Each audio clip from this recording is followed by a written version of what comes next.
కదలిక లేని నీ ట్రైను ప్రత్యేగాత్మ, నీ అసలు ఆత్మస్వరూపం. కదిలే ట్రైను నీ మనస్సు, నీ ఇంద్రియాలు, నీ శరీరము, నీ బాహ్య ప్రపంచంతో ఉండే లావాదేవి. అవి రెండూ గమనించాలండి. కేవలం ఒకటే గమనిస్తే తెలియదండి. అయిందా? यद्यपि मनादि जड़ प्रेर्य और तुम्हारे स्वरूप चैतन्य प्रेरक एक रूप अविवेक दृष्टि से भासते ही भई हैं. నీవు విభజించి చూడకపోతే రెండు ఏకంగా మారిపోయి కనిపిస్తుంటాయి నీకు. జైసే కాష్ఠ और అగ్ని అవివేక్ సే ఏక రూప భాస్తే భీ హై తథాపి తథా. చాలా గొప్ప దృష్టాంతం ఇస్తున్నాడు. ఒక కట్టె, ఒక నిప్పు రెండు కలిసిపోయాయి. కట్టె మండుతున్నది. కట్టెలు మండుతుంటే అదే నిప్పు. నీ దృష్టికి అగ్ని ఆ కట్టె కాలుతున్నదని అంటావు, చూచావో లేదో. అగ్ని మండుతున్నదని అంటావా, కట్టె మండుతున్నదని అంటావా? Is it the fuel that is burning or the fire? Burning స్వభావం ఫైర్కు, ఆ అగ్నికున్నదే గాని దేనికి లేదు. ఈ కట్టెలకు కాలే స్వభావం లేదు. రెండు కలిసి ఉన్నాయి. కట్టె అగ్ని రెండు కలిసి ఉన్నాయి. తథా దూధు ఘృత్, పాలు నెయ్యి అనుకోండి, అంటే దానిలోంచి వచ్చింది. విచారే వినా ఏకమేక భాస్తే భీ హై. నువ్వు విచారణ చేయకుండా చూస్తే ఒకటిగానే కనిపిస్తాయో, పరంతు ఏక నహి, కానీ రెండు ఒకటి కావో. తథాపి వివేక దృష్టి సే ప్రేర్య ప్రేరక్ జడ చైతన్య తథా అగ్ని ఔర్ కాష్ఠ్ ఏక రూప్ హోతే నహి. కనుక నువ్వు కూడా ఇక్కడ వివేచన చేసి చూస్తే ప్రేరకుడు వేరు, ప్రేర్యం వేరు అనేది తెలిసిపోతుంది నీకు. ఒకటేమో కూటస్థం, ఒకటేమో వ్యభిచారి. ప్రసిద్ధ తంత్ర తంత్రికే సమాన్ వా దేహ విషయ. ఇదిగో ఈ విధంగా రెండు, తంత్ర తంత్రి. తంత్రం అంటే తీగ, తంత్రి అంటే వార్త. పూర్వం టెలిగ్రాఫ్ ఉండే చెబుతాడు ఆయన. రేల్ ఇంకేదో అంటాడండి. తార్, రేల్ తార్. తార్ అంటే తీగ. ఆ తీగ ద్వారా నువ్వేదో మెసేజ్ ఇస్తున్నావు. ఆ మెసేజ్ ఆ తీగ కాదు, కానీ కనపడదు నీకు. ఆ మెసేజ్ తీగే కనపడుతుంది, అది స్పందిస్తుంటుంది. ఆ స్పందన వల్ల తెలుసుకోవాలన్నమాట. పుత్రనేక మళ్లీ ఒక ప్రశ్న వేశాడు ఈయన. ప్రశ్న మీద ప్రశ్న వస్తుంటుంది. త్రిపుర రహస్యంలో ప్రశ్న మీద మళ్లీ ప్రశ్న వేస్తూ పోయారు చూడండి. जब मन इंद्रियों का उनके शुभाशुभ व्यवहार की प्रवृत्ति निवृत्ति में प्रेरक कोई अन्य देव है तो इस जीव को शुभाशुभ कर्मों का फल सुख दुख न होना चाहिए. ఏమండి, ఇప్పుడు మీరు ప్రేరకుడు ఎవడని చెప్పారు? జీవుడు కాదని చెప్పారు. జీవుడు ప్రేరణ చెయ్యబడేవాడే గాని ప్రేరణ తానపాటికి తాను చేస్తున్నవాడు కాదు. తనపాటికి తాను చేస్తున్నది మరొకటి అన్నారు. అది ఈశ్వరుడు అన్నారు. ఈశ్వరుడు ప్రేరణ చేస్తున్నప్పుడు ఇస్ జీవుకో, ఈ జీవుడికి శుభాశుభ కర్మో కా ఫల్ సుఖ దుఃఖ నా హోనా చాహియే.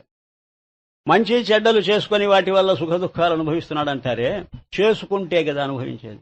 చేసుకోవాలంటే కర్తృత్వం ఉండాలి కదా. వీడిపాటికి వీడు స్వతంత్రంగా చేసుకుంటేనే కదా ఆ అనుభవాలు. స్వతంత్రత లేదుగా వీడికి, మీరు తీసేశారు కదా స్వతంత్రత. దానికి కదా చెప్పారు. మరి వీడికి ఏమిటండి అపరాధం?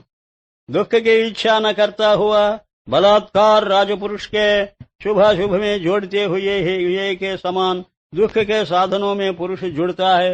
నాకు దుఃఖం కావాలని ఎవడు కోరుకోడు కదా, అయినా కూడా దుఃఖపడుతున్నాడే. ऐसे ही सुख के साधनों में भी जान लेना. సుఖ సాధనాల విషయంలో కూడా ఇలాగే అర్థం చేసుకోండి హే పుత్ర అనేసరికి తండ్రి గారు అంటున్నారు, శుభాశుభ కర్మ సంఘాత్కే ప్రసిద్ధ ధర్మ హై. నువ్వు బోల్తా పడుతున్నావు.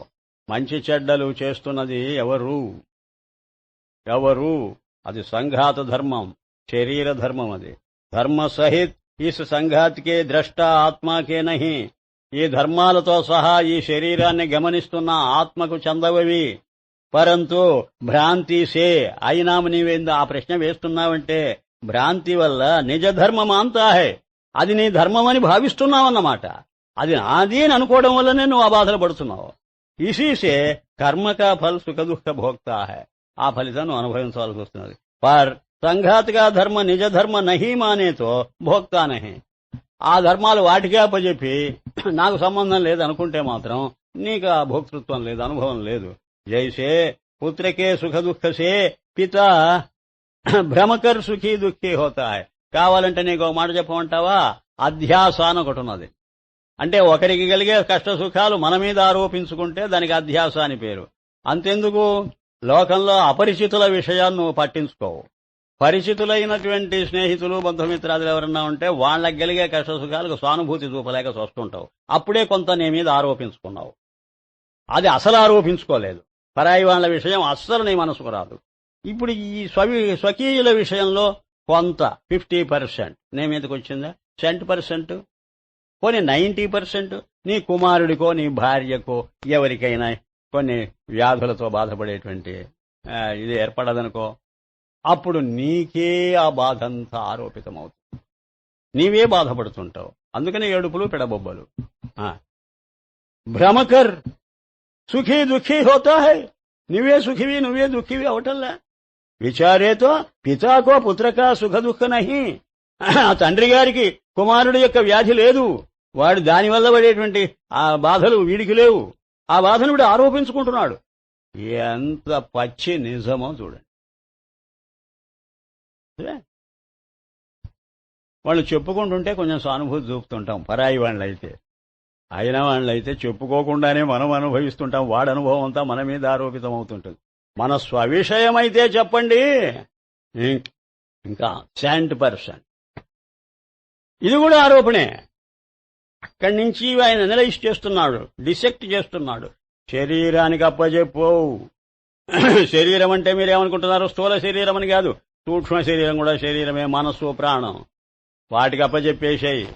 అక్కడ నీవు చేత కావటంలో ఆపరేషన్ సరిగా చేయలేకపోతున్నావు. ఆ లేయర్, ఆ కంటి అది ఆ క్యాటరాక్ట్ తీసేయడం నేర్పుగా చేయాలి. కన్ను పోతుంది లేకపోతే. నీ ఆత్మ మీద లేయర్స్ పడ్డాయి. ఇవి మనస్సు ఆలోచనల దగ్గర నుంచి లేయర్సే. అవి తీసేయి చూద్దాం. చేత కాదు. అక్కడ బోల్తా పడుతున్నాం. కంటిని కాపాడినట్టు ఆత్మను కాపాడుకో. స్వప్నకే వ్యవహార సే ఆకాశ స్వప్న దృష్టా సదా అసంగ నిర్విकार है. ऐसे ही నిజాత్మా ఈ సంఘాత్కో ప్రేరితాభి సదా అసంగ है. దీన్ని ప్రేరణ చేస్తున్నట్టు కనిపిస్తున్నదే గాని నిజంగా ప్రేరణ చేయటం లేదు. దానిలో క్రియ లేదు. క్రియ ఉంటే వికారం, అది మార్పు. ప్రతి క్రియ ఒక మార్పే కదండి. జ్ఞానానికి క్రియ ఉంటుందండి. జ్ఞానం నిరాకారం అండి. ఆకారం లేని దానిలో వికారం ఉండదండి. ఒక్కటే మాట. ఆకాశంలో ఏ వికారం లేదు. మరి ఎప్పుడైనా మారినట్టు నువ్వు చూచావా ఆకాశాన్ని? అలాగే చిదాకాశం కూడా మారదు. అది నీలో ఉన్నది. ఇప్పుడు ఈ ఘటంలో ఘటాకాశం ఉన్నట్టే ఈ శరీరంలో చిదాకాశం ఉంది. అది ఎంత చిన్నదిగానే కనిపిస్తున్నా సరే ఆకాశ స్వభావం ఉంది దానిలో. మారదు. మారకపోతే ప్రేరణ అనేది ఒక మార్పు. వీటన్నింటినీ నేను నడుపుతున్నాను. నా మనసుకు ఆలోచనలు వస్తుంటే నేను వాటిని నడుపుతూ ఉంటే ఆలోచనలు వస్తున్నాయి. ఎవడు నువ్వు నడిపేదేంటి? నువ్వు అలా ఉన్నావంతే. అస్తే భాతి, అంతవరకే నువ్వు. అదొక విశేషం, చిద్ విశేషం ఆలోచన. నువ్వు చిత్ స్వరూపుడివి. ఆ విశేషం ఎక్కడి నుంచి వచ్చింది? దీని మీద చాలాసేపు మాట్లాడాలా. అది మన వర్క్షాప్కు ఏంటి వాయిదా వేశా. ఎందుకంటే దీని మీద కూర్చున్నానంటే కాదు. ఒక్కొక్కటే 1 గంట 2 గంటలు పడుతుంది దాని గురించి మాట్లాడాలంటే. असंग निर्विकार प्रेरिता भी सदा असंग.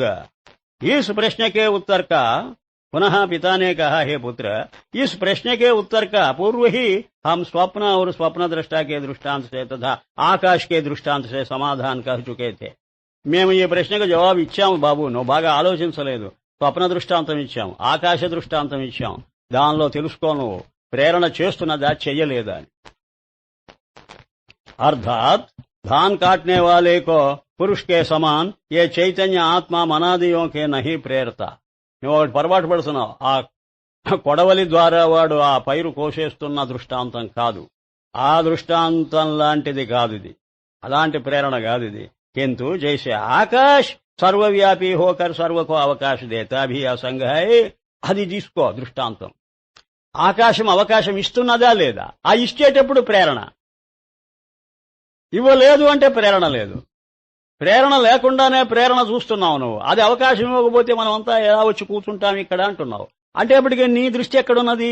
మనమంతా వచ్చి కూర్చోవటంలో ఉన్నది. దీన్ని బట్టి దాన్ని ఊహిస్తున్నావు అది ఇస్తున్నది అని. అది నీకు చెప్పిందా ఇస్తున్నానని? అద్భుతం. ఆ వెలుగు చెప్పిందా నీకు అవకాశం ఇచ్చాను పుస్తకం తెరిచి చదువుకోరా అని నాకు చెప్పిందా? మీరు నోట్స్ రాసుకోండి అని మీకు చెప్పిందా? చెప్పదా. మీరు వాడుకుంటున్నారు దాన్ని. అట్లాగే జ్ఞానాన్ని వాడుకుంటున్నది అజ్ఞాన ప్రపంచం. అనాత్మ ఆత్మను వాడుకుంటున్నది. ఈ మాట చెప్పాలి అసలు కమ్లీవాల. అప్పుడు బాగుంటుంది. నన్నది వాడుకోమని చెప్పరా? డబ్బు చెప్పిందా నిన్ను వాడుకోమని? నేనిస్తా దృష్టాంతాలు 96. డబ్బు నీకు చెప్పిందా నన్ను వాడుకోమని, లేదా వాడుకోవద్దని? దాచిపెట్టుకుంటే వాడుకోవద్దని చెప్పినట్టు, ఖర్చు పెడుతుంటే వాడుకోమని చెప్పినట్టు నువ్వు ఫీల్ అవుతున్నావు. ఆ వికారం ఎక్కడ కలుగుతున్నది? ఆ ఫీలింగ్ ఎక్కడ కలుగుతున్నది? ఆ సెంటర్ ఏది? నీలో ఉన్నది. నువ్వు సవికల్పం, నువ్వు సవికారం. అది నిర్వికల్పం, నిర్వికారం. ఆ మాటలకు అర్థం అప్పుడు కానీ తెలియదు. ప్రేరణ చేసిందో అది కూడా సవికారమే అయిపోతుంది. అయితే చేసినట్టు కనిపిస్తున్నది, మరి అది చౌగంపులు, అదే ఆభాష. ఆ కనిపించడమే కొంపదిస్తా. ఇంత జైసే ఆకాశ్ సర్వవ్యాపీ హోకర్ సర్వకు అవకాశ దేతా హై భీ असंग है, ऐसे ही ఆత్మ సర్వమే సర్వకో సత్తా స్ఫూర్తి దేతాభి. అది అవకాశం ఇచ్చినట్టే ఇది సత్తా స్ఫూర్తులు ఇస్తున్నది. ప్రతిదీ ఉందని, ప్రతిదీ స్ఫురిస్తున్నదని. ఆ ఆత్మ లేకపోతే ఈ సత్తా స్ఫూర్తులు దేనికి కనపడవు గనుక దీన్ని బట్టి అది నాకు సత్తా, అది నాకు స్ఫూర్తిస్తున్నదని అంటున్నావు గాని అదేం చేయటం లేదు. అది దాని పాటికి అది సర్వత్రా ఉంది, సర్వత్రా ఉన్నట్టు స్ఫురిస్తున్నది. అది ఉండడమే నీవు ఉన్నావని చెప్పటం, అది స్ఫురించటమే నీవు స్ఫురిస్తున్నావని నీకు చెప్పటం.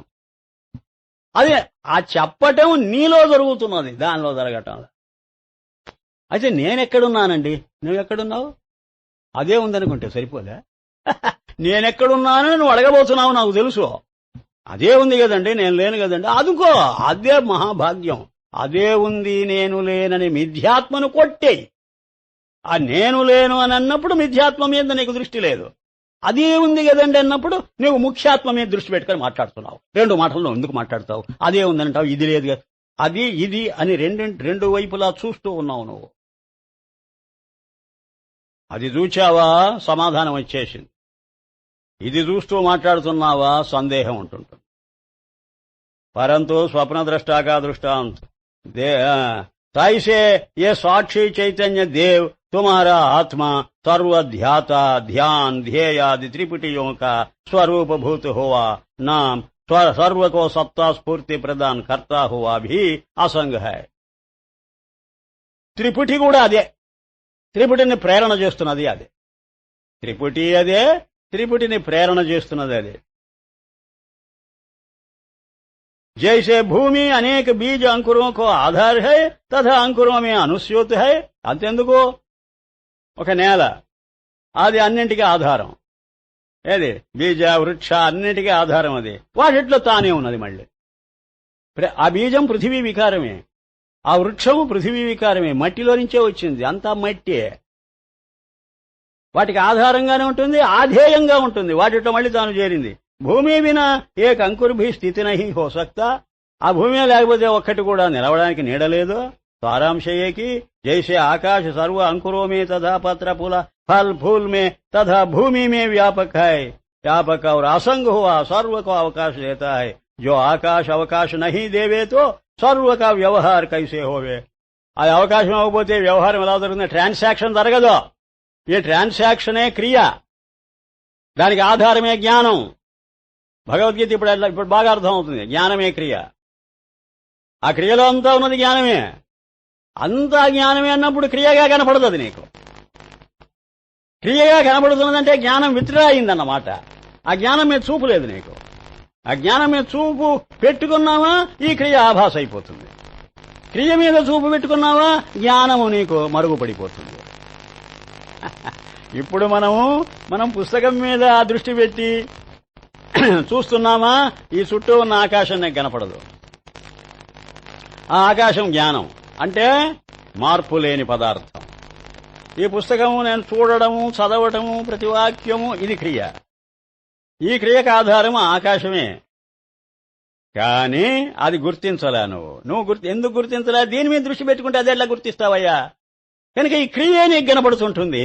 ఈ క్రియకు ప్రేరణ ఇచ్చేది అంటే ఈ క్రియకు కారణమైనదేదో ఆ జ్ఞానం కనపడదు. నీవు 1000 మార్లు దీని గురించి ఆలోచించు. ఏంటి బ్రహ్మాండంగా ఉంటుంది. అదే మననం. ఆ మననం చెయ్యాలి ప్రతి ఒక్కరూ. व्यवहार कैसे होवे परंतु अनेक बीजों में तथा अंकुरों में आप अपने पूर्व संस्कार के अनुसार अनेक प्रकार के गुण व्यक्ति फल फूल पत्र सहित भिन्न भिन्न अंकुर निकसते हैं और आकाश अवकाश सर्व को देने वाला एक ही है तथा भूमि भी एक ही है. ये दृष्टांत साम दार्ष्टांत में जोड़ लेना. ఒక్క మాట ఇది బ్రహ్మసూత్ర భాష్యంలో అస్సలు ఉపనిషత్తుల్లో బ్రహ్మసూత్రాలలో శంకర భాష్యంలో రాని విషయం లేదు. పునశ్చరణ చెయ్యక మనం ముందుకు వెళ్ళిపోతున్నాం గాని అన్నీ వచ్చాయి. బ్రహ్మసూత్రాలు సమస్తం వచ్చాయి. విషయం చెబుతా. వర్షం పడుతున్నదట పైనుంచి. భూమి పదునెక్కింది. ఈ చెట్లు చేమలు పైకొస్తున్నాయి. ఒక చెట్టు ఉన్నట్టు ఒక చెట్టు ఉండదు. ఒక చెట్టుకు కాసే కాయల్లాగా మరొక చెట్టు ఉండవు. అన్నీ కూడా భూమిలో నుంచే వచ్చాయి. భూ స్వభావమే అన్నింటిలో ఉన్నది. మరి ఎందుకే తేడా వస్తున్నది? వాటి వాటి గుణాలు వాటికి సహజంగా కొన్ని ఉన్నాయి. అవి అంతర్గతంగా ఉన్నాయి. అవి పైకొస్తున్నాయి. ఈ వర్షాన్ని ఈ భూమిని వాడుకుంటున్నాయి. ఈ వర్షము ఈ భూమి లేకపోతే ఆ వైషమ్యం కూడా పైకి రాదు. ఈ సామ్యంలో నుంచి ఆ వైషమ్యం, సామాన్యంలో నుంచే విశేషాలు వచ్చా. ఇప్పుడు అర్థం చేసుకో. సామాన్యము కదలదు మెదలదు, అది ఏ పని పెట్టుకోదు. కానీ విశేషాలలో కనపడుతున్నాయి ఆ మార్పులన్నీ. ఇంకా దూరం పోయి చెబుతా నేను. సామాన్యమే సగమేమో కూటస్థంగా ఉంటుంది, సగభాగమేమో అన్ని పనులు చేస్తూ కనిపిస్తుంది. అలా చెప్పాలి. నేను స్వానుభవంతో చెబుతాను. అందుకనే అనుభవము నీకు కలిగే కొద్దీ గ్రంథాలను మించి మాట్లాడగలవు. నువ్వు దాన్ని మించి ఆలోచన చేయగలవు. ఏమిటది? ఇప్పుడు నేను చెబుతున్నాను వినండి. ఈ పిండ శరీరంలోనే ఒకటి కదలకుండా ఉన్నది, ఒకటి కదులుతూ ఉన్నది. అవి రెండూ నువ్వే. ఇలా చెప్పాలి. అవి రెండూ కలిసి నీవే. నీలోనే కౌంటర్ పార్ట్స్, ఇదొకటి అదొకటి. ఒకటి స్టేటిక్, మరొకటి డైనమిక్. ఈ రెండు వేరువేరుగావు. నీ స్వరూపమే అఖండం. అఖండంలో నీకు భాషించే ఖండాలివి. 2 ఆస్పెక్ట్స్ ఆఫ్ యువర్ లైఫ్. ఏమిటి? నీ జ్ఞానం ఎప్పుడూ కదలదు. అంటే నేను అనే భావం ఎప్పుడూ ఉంటుంటుంది నీకు. దానిలో మార్పుద్దా చెప్పు నాకు. నాది అని చూచేటువంటి మనస్సులో ఆలోచనలు గాని, మాటలు గాని, చేష్టలు గాని కదులుతుంటాయి. ఈ కదలికలన్నింటినీ గమనిస్తున్నది ఏది తెలుసా? ఆ మొదటిదే, ఆ జ్ఞానమే. తాను కదలకుండా ఈ కదలికలను గమనిస్తున్నదేనంటే అది ఎంత గొప్ప విషయం. అదే అప్పుడు ఈ రెండూ కలిసి నీవే. ఆ నేననే భావమే నాది కూడా. కనుకనే గౌణాత్మ మిథ్యాత్మ రెండూ కలిసి ముఖ్యాత్మే. ఇప్పుడు అర్థమవుతుంది దాని ఆస్పెక్ట్స్ ఇవి. ఇప్పుడు సముద్రానికి ముడిపెట్టి చెబుతా. సముద్రం ఉన్నది చూడండి, అది బతుకుతూ ఉన్నది, చస్తూ ఉన్నది. నేను చాలాసార్లు చెప్పాను ఇది. ఆ బతుకుతూ ఉన్నది జలస్వరూపంగా ఎప్పుడు బతికుంటుంది. తరంగంగా, బుద్బుదంగా, ఫేనంగా ఎప్పటికెప్పుడు చస్తుంటుంది, మళ్ళీ పుడుతుంటుంది. సావు పుట్టుక, జన్మ పునర్జన్మ. అర్థం చేసుకో. దేనికే? నీలో ఉండే ఒక భాగానికి. అదే జీవుడు, అదే చిదాభాసుడు. దేనికి లేదు? ప్రత్యేగాత్మకు లేదు. నీ డ్యూటీ ఏమిటి? ఇప్పుడు అర్థం అవుతుంది. సాధన. ఇంకెందుకు సాధన? తెలిసిపోయింది అప్పుడే. నీ మొదటి భాగాన్ని అర్థం చేసుకో. నీ అసలు స్వరూపం అదే ప్రత్యేక. కదలని నీవు అనుకో. అనుకొని జీవన్ముక్త దశలో కదిలేదాన్ని చూడక తప్పదు గనుక నీ కదిలే భాగాన్ని కదలని భాగంతో దర్శిస్తుండు. అదే భగవద్గీత మొత్తుకోవడం. నైవ కించిత్ కరోమీతి యుక్తో మన్యేత తత్వవిత్ పశ్యన్ శృణ్వన్ స్పృశన్ జిఘ్రన్ నిమోహన్ నామోహం. ఇవన్నీ చేస్తూ కూడా నేనేం చెయ్యటం లేదని అనుకోమనే అర్థం. చెయ్యటం లేనిది అసలు నీ స్వరూపం అని అనుకొని చేసేది నీ మరొక డూప్లికేట్ సెల్ఫ్ అనుకో. నీ దగ్గరే ఒరిజినల్ ఉంది, నీ దగ్గరే డూప్లికేట్ ఉంది. రెండూ కలిసి నీవే. కలిసి పరమాత్మ కాకపోతే ప్రపంచం ఎక్కడున్నదయ్యా? ఆధారం అదే, ఆధేయం అదే. బ్రహ్మాండమైన విషయం అండి ఇది. ముందుకు పోనివ్వదు అదే ఎందుకంటే దీని మీద ఆలోచన చేశారంటే కమలీవాలా లేడు, పక్కన కూర్చోవాల్సిందే అంతే. అంత ధైర్యం ఉండాలి నీకు. నీ మననము చాలా దూరం వెళ్ళిపో, నిధిధ్యాసన వరకు వెళ్ళి అక్కడ ఆగిపో. ఇంకా ధ్యానంలో కూర్చున్నామనంటే ఇంకేం అక్కర్లేదు, అంతా ఇన్వాల్వ్డే, దానిలో ఇంప్లాయిడే.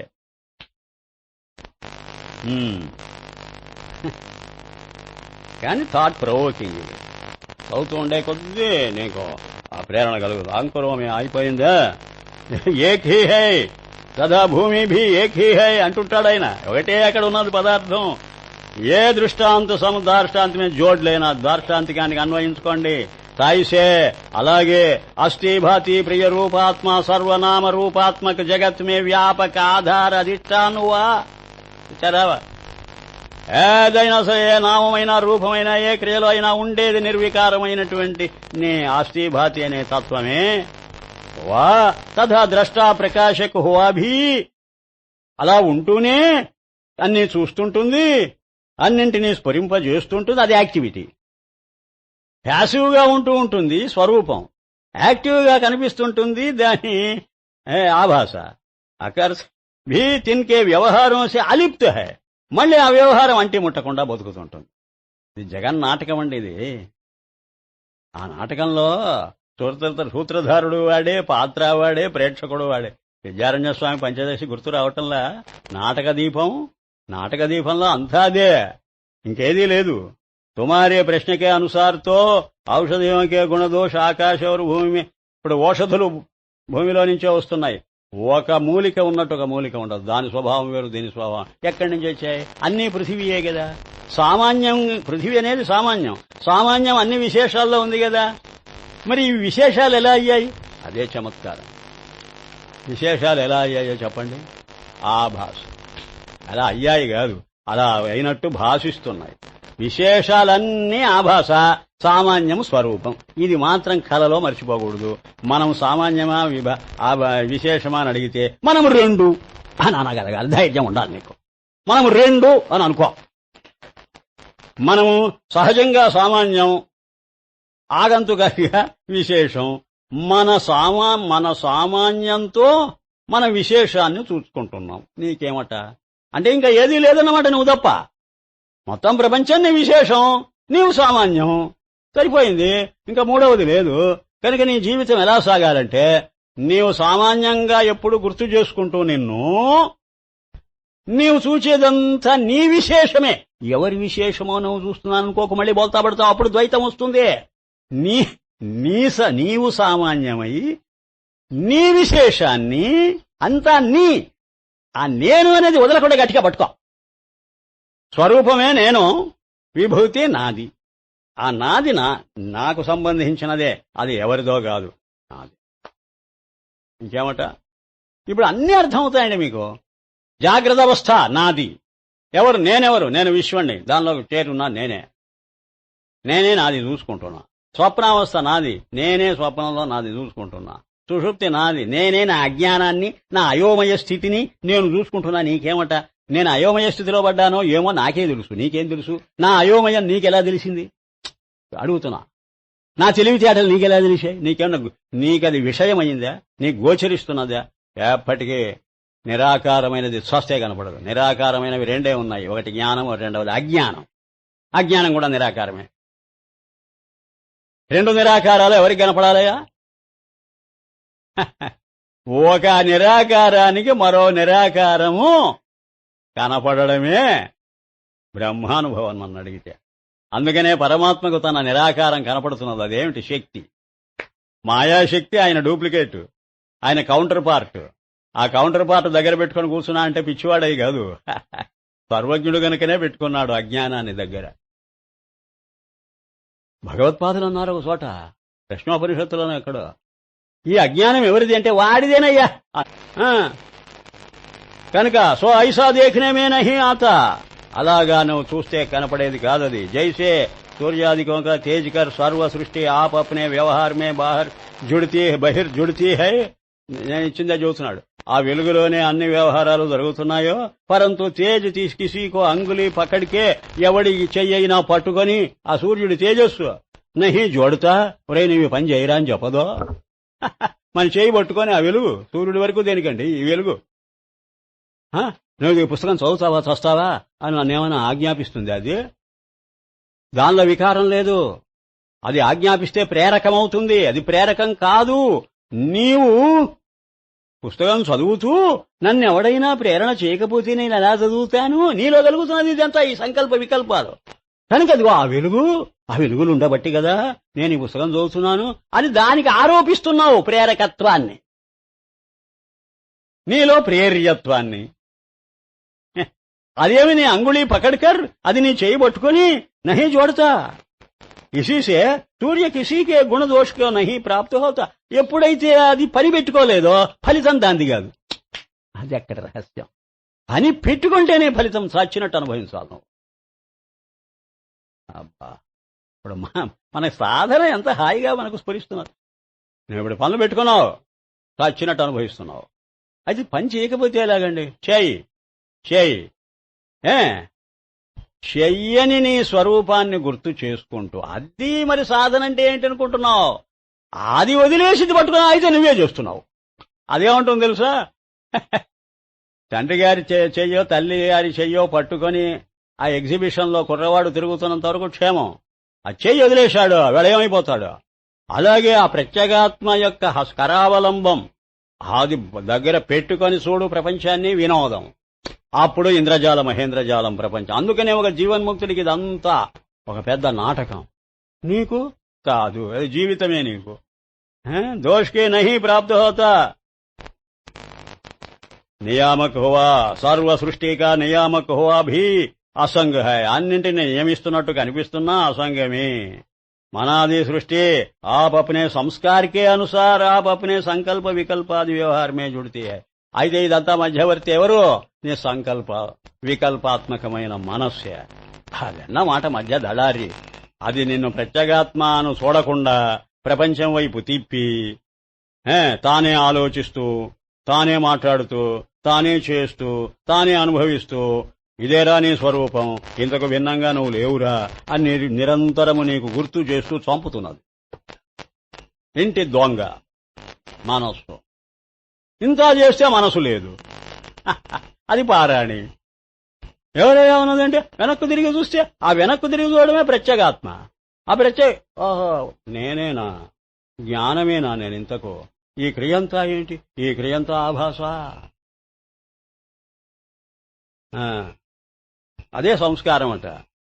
ఇప్పుడు జీవ సంస్కారం ఉందే గాని మనకు ఆత్మ సంస్కారం లేదు. సర్దుఃఖ రూప బంధమోక్షసే రహిత్వ. అసలు దుఃఖరూపమైన బంధమోక్షాలు లేవు. స్వతసిద్ధ అంతర్కోయి వస్తువు హై. ఏదో ఒక వస్తువు లోపల ఉన్నది మనం గిలిగింతలు పెడుతున్నది. అది స్వతసిద్ధం. ఐసా అనుభవ హోతా హై. అది నీకు కలిగి తీరుతుంది. కొంచెం జాగ్రత్తగా నువ్వు పరీక్ష చేసి చూస్తే. సోయి ఆకాశవత్. అది ఎలా కనబడుతుంది? ఒక ఆకాశంలాగా పరుచుకొని ఉన్నట్టు కనిపిస్తుంది. సర్వ మనాదియోం కో సత్తా స్ఫూర్తి కర్తా హువా భీ అసంగ హై. వీటినన్నింటినీ ప్రేరణ చేస్తున్నది అది. లేకపోతే మనసుకు ఆలోచనలు రావు, నోట మాట రాదు. సోయి తుమారా హమారా స్వరూప్ హై. అదే మన స్వరూపం. అసలు ఇది కాదు, ఇది నకిలీ. ఏ జాన్నా హీ కర్తవ్య హై. ఇది తెలుసుకోవటమే నువ్వు చెయ్యవలసిన పని జీవితంలో. కర్నా కుచ్ నహి. ఇంక ఏదో పని పెట్టుకోవడం కాదు ప్రయత్నం, గుర్తించటమే ప్రయత్నం బాబు. నువ్వు పని పెట్టుకుంటానంటావు, ఏదో యోగాభ్యాసం అంటావు, ఉపాసనలు అంటావు, ఏదేదో చేసి దాన్ని పట్టుకోవాలని చూస్తావు. పట్టుకోలేవు, చేత కాదు. స్వతహా హీ బన్ రహా హై. దానిపాటికి అదే ఉంది, నువ్వు తయారు చేయక్కర్లే. హే పుత్ర, ఇస్ నిజ ఆత్మవస్తువుకో దీనిని కథం చింతన్సే ప్రథం హీ. నీవిప్పుడు మాట్లాడాక ముందే, నువ్వు ఆలోచించక ముందే కథం చింతన్కే భావాభావకో ప్రకాశితా హై. నీవిప్పుడు ఆలోచించక ముందే అది ఉన్నది. నువ్వు మాట్లాడక పూర్వమే ఉందది. ఎలా చెప్పగలవు? అది ఉండబట్టే నువ్వు మాట్లాడావు, అది ఉండబట్టే నువ్వు ఆలోచించావు. ఏది ముందు ఏది తర్వాత? కథం చింతన్కే భావాభావుకో. ఇది మాట్లాడుతున్నప్పుడు దర్శిస్తున్నది అదే, ఇది మాట మానేసినప్పుడు ఆ మౌనాన్ని గమనిస్తున్నది అదే, పనులు పెట్టుకున్నాడు పనులను చూస్తున్నది అదే, లేనప్పుడు నైష్కర్మ్య సిద్ధి, అది కూడా అదే. జో ప్రథం సిద్ధ న హోవేతో కథం చింతన్కి ఉత్పత్తి అనుత్పత్తి కైసే జాన్నే మే ఆవేగి. అది మొదట్లోనే లేకపోతే నీ ఆలోచనకు అర్థమేముంది? నీ ఆలోచన జ్ఞానం ఉంటేనే కదా. ఇది ఎలా జరిగింది? జో దాయి ప్రథమ సిద్ధ నహి, లోకలకి అందరికీ అర్థమయ్యే మాట చెబుతున్నాడు. జో దాయి, ఒక దాది మంత్రసాని, ప్రథమ సిద్ధ నహి హోవేతో, అక్కడ అది లేకపోతే ఆ దాది లేదా ఒక డాక్టరు గైనకాలజిస్టు ఒకరు లేకపోతే ఆ ప్రసవం చేసింది ఆవిడ. లడికేకే సర్వ వ్యవహార్ జానే కైసే జావే, ఈ కుర్రవాడి పుట్టుక చూచింది, వీడు పుట్టక ముందు అది ఆవిడ ఉంది. దీని వ్యవహారం ఎలా తెలుస్తుంది ఆవిడకు లేకపోతే? పుట్టిన తర్వాత వచ్చిందా? ఇత్యాది ఇదంతా అర్థం చేసుకోండి. అంటే అప్పటికి ఆ జ్ఞానం అనేది ఒక దాది లాంటిది, ఒక తల్లి లాంటిది. ఆ తల్లి గర్భంలో నుంచి వచ్చింది ఆలోచన. అది అప్పుడు నువ్వు దేన్ని చూడాలి? ఈ ఆలోచన. దీన్ని చూస్తే ఏమండి, పోనీ ఆలోచనలే చూస్తుంది, మారిపోతుంది రా పిచ్చివాడ. చూడవద్దని అన్నాను. ఇది ఆలోచన వెంట పడిపోయావనుకో, ఆలోచన అంత దూరం పోతే అంత దూరం పోవాలి నువ్వు. అది మారిపోయిందనుకో, నువ్వు మారాలి. అదే అంటే విషయం. అది రావడం పుట్టుక, అది పోవడం మరణం. అప్పటికి నువ్వు జననం మరణం పాలైపోవాలి. నువ్వు తరంగమే నేను అనుకుంటూ కూర్చుంటే తరంగం విరిగిపోతుంది, లోపలికి వెళ్ళిపోతుంది. అది నువ్వు జలం అనుకో, ఏం జరగదు. జలమై తరంగాన్ని చూడు, భయం లేదు. జలమై తరంగాన్ని చూస్తే జీవన్ముక్తి, జలంగానే ఉండిపోతే విదేహం. ప్రథమ హి జీవ ఆకాశ సిద్ధై, వీటన్నిటికీ ముందే అది ఉన్నది. ఇసీసే స్వతః నిజాత్మ నిర్విकार, परंतु जो वस्तु जागृत में कथन चिंतन के भाव का साक्षी है, జాగ్రత్త అవస్థలో ఏదైతే సాక్షిగా కనిపిస్తున్నదో ప్రతి పనికి, तो ఈ వస్తు సుషుప్తి में तीन జాగ్రత్తాదియోं के अभाव कल्पना का साक्षी है. ఇవేవి లేవని చెబుతున్నటువంటి ఆ సుషుప్తికి కూడా అదే సాక్షి. ఉన్నాయని చెప్పడానికి అదే, లేదని చెప్పడానికి అదే. జో చేతన్ సుషుప్తి में निर्विकार है, सोई చేతన్ జాగ్రత్త में है. ఏ చైతన్యము సుషుప్తిలో నిర్వికారంగా మార్పు లేకుండా ఉన్నదో అదే జాగ్రత్త అవస్థలో కూడా మార్పు లేకుండా ఉన్నది. కానీ నువ్వు మార్పులు చూస్తున్నావు. वास्तव में सोई वस्तु निर्विकल्प निर्विकार है. जैसे अचल जड़ वृक्षों को चलाने से अरूप वायु अनुमान होता है, वह त्वचा इंद्रियों से अनुमान होता है. ये घटवत वायु की मूर्ति है. అయితే అది ఉన్నదని మాకేమిటండి నిదర్శనం? మీరు చెప్పడమేనా? కాదు, అనుమాన ప్రమాణంతో అర్థం చేసుకో. నీకు పరోక్షంగా గుర్తించేంత వరకు అనుమాన ప్రమాణం తోడ్పడుతుంది. ప్రత్యక్షంగా గుర్తించేటప్పుడు, అనుభవానికి వచ్చేటప్పుడు ఇది ప్రత్యక్ష ప్రమాణం అవుతుంది. ప్రత్యక్షం అనుమానం రెండే ఉన్నాయి మన దగ్గర. ప్రత్యక్షం కన్ను ముక్కు చెవి, అనుమానం మనస్సు. లేదా మనస్సులోనే సవికల్పం ప్రత్యక్షం, నిర్వికల్పం అనుమానం అని అనుకో. ఒక్క మాట చెబుతాం. ఇప్పుడు గాలి ఉందా లేదా నీకు ఎలా తెలిసింది? దానికి ఏమైనా రూపం ఉందా? నువ్వు చూచావా? లేదు కదా. ఎప్పటికైనా చూడగలవా? ఒక వాయువును చూడలేవు. కానీ ఉందని నీకు నమ్మకం. దేన్ని బట్టి చెప్పావు? చెబుతున్నాడు ఆయన. వాయుక అచల్ జడ్ వృక్షంకో, అంతవరకు కదలకుండా ఉన్న చెట్లు ఆ తుపాను గాలికి బ్రహ్మాండంగా ఊగిపోతూ ఉంటే, చలానేసే వాటిని కదుపుతూ ఉన్నది ఒకటి ఏదో ఉండాలి. అరూప వాయు, దానికి రూపము లేకపోయినా అనుమాన్ హోతా హై. దేన్ని బట్టి ఊహిస్తున్నావో వా త్వచా ఇంద్రియసే అనుమాన్ హోతా హై. లేదా చెట్ల మీద నెపం పెట్టి చెప్పడం దేనికి? నీ ఒంటికి సోకుతున్నదా లేదా ఆ గాలి? దీన్ని బట్టి కూడా నువ్వు అర్థం చేసుకుంటున్నావా? ఏ ఘటవత్ వాయుకి మూర్తి హై. ఒక ఘటంలాగా వాయువుకు రూపం ఉందా? లేదు. కానీ ఇదే దాని రూపం, ఆ స్పర్శే దాని రూపం. అనుభవానికి ఏదొస్తే అదే. ఐసే వాయు కా చాక్షుష స్వరూప దిఖానేకే కోయి భీ సమర్థ నహీ హువా. వాయువుకు చక్షురింద్రియంతో పట్టుకునేటువంటి రూపము లేదు. లేకపోయినా నేను చూడగలనని ఎవడన్నా అంటే వాడు బేవకూహు. చక్షురింద్రియం కాదక్కడ, త్వగింద్రియం. త్వగింద్రియం ద్వారా పట్టుకుంటున్నావు, అది ప్రమాణమే. ఐసా హై వా तैसा है कि इस प्रकार किसी धर्म विशिष्ट में नहीं कह सकते, न उपदेश कर सकते. ఏదో ఒక ధర్మాన్ని పట్టుకొని నువ్వు చెప్పేది కాదు ఆత్మ. జాతి గుణ క్రియా సంబంధాది విశేషణం సే తుజుకో ఉపదేశ్ కరే. ఏదైనా ఒకటి చెప్పాలంటే ఇదంతా శంకర భగవత్పాదుల భాష్యమే. భాష్యాన్ని చెప్పకుండానే ఆయన ట్రాన్స్లేట్ చేసి చూపిస్తున్నాడు. ఆయన అన్నారు, జాతి మనుష్య జాతి, గుణ వాడి గుణాలు, వాడి ఒడ్డు పొడుగు ఇట్లాంటివి, క్రియ వాడు నడిచిపోవడం కూర్చోవటం ఇది క్రియ, సంబంధ వాడు మరొక దాంతో పెట్టుకునే సంబంధం. ఈ నాలుగింటి ద్వారానే ఒక పదార్థాన్ని పట్టుకోగలమట మనం. ఈ నాలుగు మనకు ఆధారం. ఈ నాలుగింటిలో ఒకటి లేకపోతే అది నీకెప్పటికీ మనస్సుకు రాదు. నామ్ కైసే తుజ్కో గోశృంగికే సమాన్, ఇది కూడా భగవత్పాదులు అన్నమాట. ఒక ఎద్దు ఆవో ఉంటే దాని కొమ్ములు పట్టుకొని ఇదండి మా గోవు అని చెప్పినట్టు ఆత్మను పట్టుకొని ఇదండి ఆత్మ అని నువ్వు చెప్పలేవురా బాబు. ఆత్మ దిఖలానేకో సమర్థ హో, ఎవ్వడు ఆట అంటే సమర్థుడు లేడు. కల్పన హి దుర్ఘట సమझ, అది దుర్ఘటం. మరి ఏమిటయ్యా, ఎలాగయ్యా? ఏ ప్రాణ మనాది సంఘాత్ వ్యభిచారి హై और तुम्हारा स्वरूप आत्मा अव्यभिचारी एक रस है, इसी से सत्य है. దీని ద్వారానే దాన్ని పట్టుకోవాలి, ఎప్పటికైనా తెలుసుకో. దాన్ని డైరెక్ట్ గా పట్టుకోలేవు. డైరెక్ట్ గా పట్టుకోవాలి అంటే పెద్ద ఇబ్బంది ఏమిటంటే ఈ పట్టుకునేవాడి స్వరూపమై కూర్చున్నాడు, అందువల్ల పట్టుకోలేడు. నువ్వు ఎప్పుడైనా దేన్నైనా ఒకటి పట్టుకోవాలంటే నీకు అన్యమైతేనే పట్టుకోగలవు, నీవే అయితే నేను పట్టుకోలేవు. అదెక్కడ విషయం. సో ఏ ద్రష్ట విదిత వస్తువు సే న్యాయ హై, అవిదిత వస్తువు సే న్యాయారా హై. ఇది కేనోపనిషత్తు మాట. అది విదితం కాదు, అవిదితం కాదు. నువ్వు తెలుసుకునేది కాదు, తెలియనిది కాదు. అంటే విషయంగా తెలుసుకునేది కాదు, విషయిగా తెలుస్తూనే ఉన్నది అని అర్థమట. అనాత్మగా నువ్వు దాన్ని పట్టుకోలేవు, నేనేననే భావంతో నువ్వు పట్టుకోగలవు. ఇది భగవత్పాదులే క్లూ ఇచ్చారు ఆయన. అస్మత్ ప్రత్యయ గోచరత్వాత్ అన్నాడు. యుష్మత్ ప్రత్యయ గోచరం కాదు గాని అస్మత్ ప్రత్యయ, నేను అనే భావానికి నేను స్ఫురిస్తూనే ఉన్నావు. ఇప్పుడు నేను పట్టుకున్నానా లేదా అంటే పట్టుకోలే అంటే ఈ పుస్తకం పట్టుకున్నట్టు పట్టుకునే ఉన్నానంటే నేను అనేది నాకు తెలుస్తూనే ఉన్నది, అదే పట్టుకోవడం. నేను అనేది తెలియనివాడు ఎవడుంటాడు?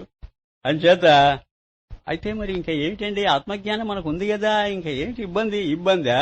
నాదితో కలిపి నేను అనుకుంటున్నావు, అది ఇబ్బంది.